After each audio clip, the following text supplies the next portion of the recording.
समाज सत्र में आप सभी का स्वागत है। टैगोर जयंती की आप सभी को हार्दिक शुभकामनाएं। आप सभी से आशा करती हूं कि इस सत्र के माध्यम से आप अपनी स्तुति और उपस्थिति ज़रूर प्रस्तुत करें, चाहे नृत्य के माध्यम से, चाहे कला के माध्यम से, चाहे संगीत के माध्यम से। धन्यवाद। तो थोड़ा सा रविंद्रनाथ टैगोर के बारे में चर्चा करना चाहूँगा कि रविंद्रनाथ टैगोर, जैसे कि आपको पता है कि नोबेल लॉरेट भी रहे हैं और हमारे स्वतंत्रता सेनानी, उन्होंने स्वतंत्रता के लिए भी काफ़ी अपना योगदान दिया था। और उसके अलावा उन्होंने बहुत उम्दा काव्य रचे और बहुत आध्यात्मिक गहराइयों में उतरने वाले व्यक्ति थे वो। तो उनके जीवन की एक छोटी सी घटना है जो कि आपके साथ में साझा करना चाहूँगा इस आज के सत्र में। तो एक बार क्या होता है कि रविंद्रनाथ टैगोर एक छोटे से बजरे में भ्रमण कर रहे होते। बजरा मतलब एक छोटी सी नाव, और कहीं रात का समय था, पूर्णिमा का रात्रि थी, और वो छोटी सी नाव में छोटा सा एक कमरा था। उसके अंदर एक दिए की ज्योति थी जली हुई, और उस दिए की रोशनी में रविंद्रनाथ टैगोर कुछ अपनी रचना कर रहे थे, किसी काव्य की रचना कर रहे थे। तो काफ़ी देर समय बीता, रात को 12 बजने लगे, लेकिन रविंद्रनाथ टैगोर लिखते लिखते थक गए, और थकने के बाद उन्होंने सोचा कि थोड़ा विश्राम कर लें। और विश्राम करते हुए उन्होंने क्या सोचा कि अंदर दिया जल रहा है, ईंधन कम है, तो इस दिए को बुझा दिया जाए। और जैसे ही उन्होंने उस दिए को बुझाया फूंक मार के, तो क्या देखते हैं कि बाहर तो बहुत बड़ी आलोकित पूर्णिमा से पूरा का पूरा संसार जगमगा रहा है। और उन्हें बाहर भी नहीं था उससे पहले कि बाहर पूर्णिमा है और बाहर बहुत ही सुंदर प्रकाश जगमगा रहा है पूर्णिमा का। तो उन्हें बाद में ज्ञात हुआ कि इस छोटी सी दिए ने इस पूर्णिमा के आलोक को अभी तक बाहर ही रोक रखा था, और जब ये दिया बुझा तब जाके उस पूर्णिमा का जो प्रकाश है भीतर प्रवेश कर पाया, दरवाजे के माध्यम से, खिड़की के माध्यम से। तो बहुत ही सुंदर नज़ारा बाहर का देखने में उन्हें आया। वो बाहर आए कमरे से, और उन्होंने देखा कि बहुत ही सुंदरता में पूरी प्रकृति लीन है। और अभी तक मैं क्यों इस अंधकार में था, अभी तक जब वो दिए के प्रकाश में थे और पूर्णिमा के प्रकाश में आए तो उन्हें दिए का प्रकाश भी अंधकार जैसा ही लगा। तो हमारे जीवन में भी अमूमन ऐसा ही होता है कि हम अपने छोटे छोटे विचारों से बंधे रहते हैं और संकीर्ण हमारी मानसिकता रहती है, और हम बड़े विचारों को प्राप्त नहीं कर पाते उन विचारों के कारण, अपनी संकीर्णता के कारण। तो सबसे पहले हम अगर जीवन में आगे बढ़ना चाहते हैं तो हमें व्यापकता के साथ सत्य को स्वीकार करना पड़ेगा, और अपने जो संकीर्ण छोटे छोटे सत्य हैं, हमारी मान्यताएं हैं, उन्हें हमें कहीं ना कहीं मान्यताओं के दियों को बुझाना पड़ेगा। तभी हम बहुत बड़े विशाल प्रकाश को, सत्य के प्रकाश को जान पाएंगे। तो यही हम एक सीख ले सकते हैं रविंद्रनाथ टैगोर के जीवन की उस घटना की। उसके बाद रविंद्रनाथ टैगोर गीत गाने लगते हैं, नाचने लगते हैं उस पूर्णिमा के प्रकाश में, आलोक में, और वो पाते हैं कि किस प्रकार से हम अपने जीवन में संकीर्णता रखते हैं।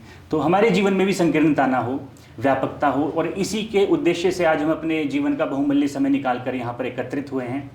तो आइए एक दूसरे के साथ संवाद करें, और उस संवाद के माध्यम से कुछ सीखें, और कुछ जो हमारे जीवन का अनुभव है दूसरे को सिखाएं। तो संगीत में सब है, डांस भी है, सिंगिंग भी है, शिक्षा भी है, रीडिंग राइटिंग भी है। तो it includes everything as far as Indian tradition is concern.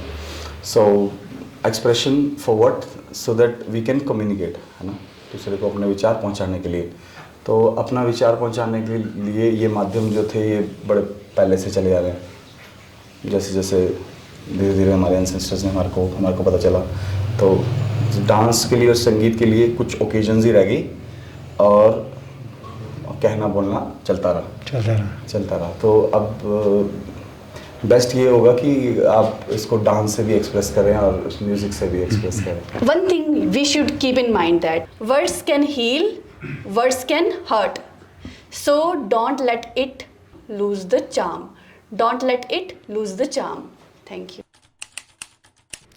हम सभी एक नकाब पहनते हैं, मैं भी उनमें से एक हूँ। हम एक ह्यूरिस्टिक वर्ड आता है साइकोलॉजी में, उसको हम ओवर यूज़ करते हैं। ह्यूरिस्टिक मीन्स कि जो आपकी चीज़ों को समझने के लिए स्पेस बनाता है मन। तो उसी पे कुछ लाइंस है। ये एक नकाब है, अंदर एक सैलाब है। ये एक नकाब है, अंदर एक सैलाब है। तुम चाहो उसको देखना, वो लाजवाब है। डर है कहीं खो ना दे, डर है कहीं रो ना दे। ये सोचता विचारता व्यक्ति समझदार है। सोचे कभी ये करे, सोचे कभी वो करे, क्या करे क्या ना करे। ये आदमी बीमार है, ये एक नकाब है, अंदर एक सैलाब है। एक पंछी उड़ा आज़ाद परिंदा, तनकर पहुंचा शिखर पर। भूख मिटाने पहुंचा खेतों में, वार हुआ उन पंखों पर। फड़ फड़ फड़ आह लिए आंखें कहती घर जाना है।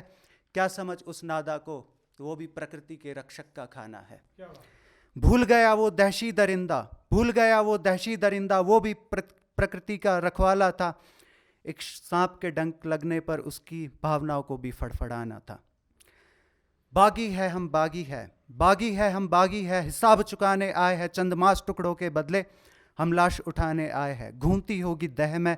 साथ भटक कर भावना अंत अनंत हो गए, रह गई बस भावना, रह गई बस भावना। लगता है काफ़ी लंबी देर तक तालियां बज रही है, असर भी गहरा ही हुआ होगा। क्योंकि जो कवि होते हैं ना, उनकी जो भावना होती है, उनका जो दुख का भाव होता है, वो सुख का ही भाव होता है। अर्ज है इशरत कतरा है दरिया में फना हो जाना। इशरत मतलब किस्मत, कतरा मतलब बूंद की जो किस्मत होती है दरिया में। इशरत कतरा है दरिया में फना हो जाना। दर्द का हद से गुजरना है दवा हो जाना। तो ये जो दर्द है ये हद से गुजर गई, अब ये दवा हो गई है। वैसे ही जो एक कवि होता है ना, जब उसका दुख हद से ज़्यादा बढ़ जाता है तो वो सुख बनना, आनंद बनना शुरू हो जाता है। My title of the poem is like बेरंग। सो रंगीन इस दुनिया में हम भी कुछ रंगों की तलाश में, घुल मिलकर कुछ अलग ही हो चुके हैं। अब खुशियाँ दिखने लगी है लाश में। आखिर क्यों सबको सब नहीं मिलता, नहीं मिलता क्यों रंगों का सार है। अगर सब मिल जाए एक साथ तो रंगों का अर्थ ही बेकार है। धन्यवाद। The moment I stood up to say my first word, my confidence shattered in front of my eyes. At that day, I've realized it's not about learning a language, it's about the art of communication. So that day, I've decided that I will work hard on my skills, and that's all I want. एक महान व्यक्ति हुए हैं, उन्होंने कहा है कि समय रहते खुद को जान लेना चाहिए, वरना समय आने पर जब आपको किसी चीज़ की ज़रूरत होती है या किसी बड़े विचारों की ज़रूरत होती है तो आपको ऐसे व्यक्ति से सलाह लेनी पड़ती है जो स्वयं को नहीं जानते। तो मैं यही कहना चाहता हूँ कि समय रहते स्वयं को जान लेना चाहिए कि आपके अंदर क्या स्किल है। आजकल हमारे देश में कहा जाता है कि जो अनएम्प्लॉयमेंट है वो सबसे बड़ी प्रॉब्लम है। वो इसलिए सबसे बड़ी प्रॉब्लम है क्योंकि हम वैल्यू बेस्ड एजुकेशन नहीं लेते। हम अपने अंदर जो हमारी स्किल है हम उसको समय रहते नहीं जान पाते।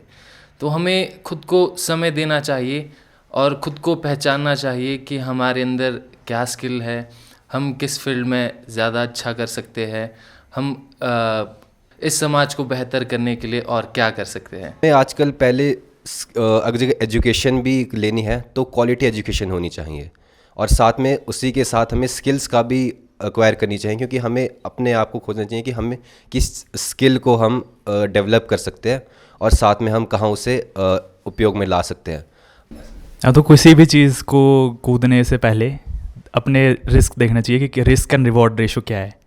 कि जितना हम रिस्क ले रहे हैं उतना हमको रिवॉर्ड भी मिल रहा है, और एक प्लान भी हमेशा रखें। Good afternoon everyone. So my name is Anjali Dhiman and I come from Junga. First of all, I would like to thank Satyan sir to give me this opportunity to speak. When I came here, I was totally blank, but I have something to share with you. Actually, पिछली रात मेरे को एक सपना आया, तो मेरी index finger पे एक वुंड आ गया था और इसकी सर्जरी हो रही थी। डॉक्टर ने सर्जरी करी उसकी, बट वो सर्जरी अच्छे से नहीं हो पाई और उसमें से छोटे छोटे इंसेक्ट्स बाहर निकल रहे थे और वो देख के मैं एकदम से डर गई। और फिर वहाँ पे बातचीत हो रही थी तो कई लोगों ने बोला कि डॉक्टर की गलती है, उन्होंने अच्छे से नहीं किया और जो ये फिंगर है वो कट करनी पड़ेगी तो ताकि आपका बाकी बॉडी अच्छे से काम कर पाए। तो फिर उसके बाद मेरी नींद खुली और आई वॉज लिटरली क्राइंग कि मेरे साथ क्या हो गया। और फिर जब मैंने सोचा कि क्या चीज़ हो सकती है, इसमें क्या पॉजिटिविटी देखी जा सकती है, तो कई बार ही होता है कि चीज़ें इतनी ख़राब हो जाती है कि वो बेशक ही हमारी लाइफ का या हमारी बॉडी का पार्ट होता है, तो हमें उसको कट करके या भूल के आगे बढ़ना होता है, वो हमारी ग्रोथ के लिए अच्छा होता है। तो ये सेम चीज़ हमारी लाइफ पे भी अप्लाई होता है। कई बार सिचुएशंस इतनी गंदी ख़राब हो जाती है, या फिर किसी पर्सन को ले लो या फिर रिलेशनशिप को ले लो, कुछ भी है, तो कई बार चीज़ें वहाँ पे बहुत टॉक्सिक हो जाती है। तो उन सब सिचुएशन से बाहर निकलने के लिए हमें कहीं ना कहीं वो चीज़ें पीछे छोड़नी होती है ताकि हमारी सेल्फ ग्रोथ हो सके। और जो ये सपना सुनाने का मेन मकसद यही था कि देर से कि अगर कोई सपना आ रहा है और वो गंदा है तो वो सुना देना चाहिए होता है ताकि वो सपना पूरा ना हो। Today I am going to talk about like this art of expression. Why this art of expression is important for ourselves. We should know how and where to express ourselves. We should know about our emotion, our thoughts, because if we don't know it, we might end up expressing ourselves at the wrong place at the wrong time to a wrong person, and that can be done by observing ourselves. Which are the things that are making us mad, angry, sad or happy. By knowing them, we should also know that what is the right way or who is the right person in front of who we can express ourselves. So that's all by me. Thank you so much. आज जो मैं यहाँ देखता हूँ तो यहाँ पे जो यूथ है, मैक्सिमम जो यूथ है यहाँ पे, वो बड़ा क्लियर मुझे लगा कि माइंड उनका बड़ा क्लियर है कि किस डायरेक्शन में जाना है। मुझे यहाँ पे बहुत सारे ऐसे युवा दिखे जो अलग अलग फील्ड में जाना चाहते हैं और अपने करियर बनाना चाहते हैं। हमारे समय में सरकारी नौकरी और एग्ज़ाम, कॉम्पिटिटिव एग्ज़ाम यही होता था। जो भी यहाँ पे आते थे उस समय में वो सिर्फ कॉम्पिटिटिव एग्ज़ाम की तैयारी ही कर रहे थे मैक्सिमम उसमें के बच्चे। और आज के समय में देखता हूँ कि अलग कोई वीडियो एडिटिंग है, कोई अलग चीज़ें हैं, अलग फील्ड्स हैं, उनमें भी करियर ऑप्शन लोग ढूंढ रहे हैं। तो क्लियर है माइंड में, और वो ये समझते हैं कि ऐसा नहीं है कि सिर्फ सरकारी नौकरी ही एक ऑप्शन है आपका करियर बनाने का। आपके पास बहुत सारे और भी ऑप्शंस हैं जिसमें आप अपना करियर डेवलप कर सकते हैं। Today is birth anniversary of Rabindranath Tagore, and we are celebrating this events for last 2 days at Shiksha Kranti, and it is organized very well. As we know, Rabindranath Tagore was a multi-talented person. He was known for his poems. He was known for his literature. He was known for his painting. We took inspiration from him, and we organized it as an open mic event, and all express themselves by singing, by dancing.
जैसा कि आप सभी को पता है, आज रविंद्रनाथ टैगोर जी की जयंती है और उसी के उपलक्ष्य पे हमने जो है आज के इस मासिक संवाद सत्र को लचीला बनाया था, क्योंकि जैसा हम सभी जानते हैं रविंद्रनाथ टैगोर जी एक बहुत ही अच्छे कवि थे, बहुत ही अच्छे साहित्यकार थे, बहुत ही अच्छे जो है वो पेंटर भी थे और उनके द्वारा की गई रचनाएं जो हैं या उन्होंने जो अपने विचारों को जो है इन अलग अलग माध्यम के रूप से जो है व्यक्त किया था, अभिव्यक्त किया था। तो हमारा जो संवाद सत्र रहता है उसमें भी हमारा मुख्य उद्देश्य यही रहता है कि जो हमारा युवा वर्ग है वो अपने आप को अभिव्यक्त करे, ना केवल शब्दों के द्वारा बल्कि अलग अलग कला के माध्यम से, जिसमें कि नृत्य हो, संगीत हो और अपना कविता हो, चित्र हो, चित्रकारी के माध्यम से भी जो है वो अपने अपने विचार जो है हमारे सामने रख सकते हैं। और हमारे संवाद सत्र में जो अक्सर बातें होती हैं वो समन्वय की होती हैं कि किस प्रकार से हम विभिन्न आयु वर्गों के साथ अपना समन्वय बना सकते हैं, क्योंकि सभी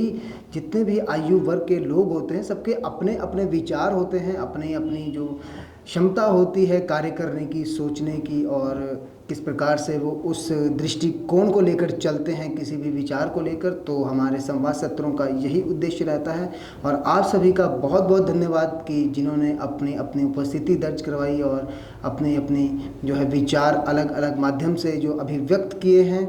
और हम आपसे यही आशा करते हैं कि आप अपने विचारों में अपनी संप्रेषण कला जो है, अपना जो संवाद है उसमें रचना लाएं, कला लाएं, जिससे कि आप जो है मनुष्य तक अपने जो है अपने दूसरों तक अपनी बात, अपने विचार बहुत ही कलात्मक और रचनात्मक तरीके से पहुंचा सकें। तो मिलते हैं आपसे अगले सत्र में, तब तक के लिए जय हिंद, जय भारत, जय विश्व।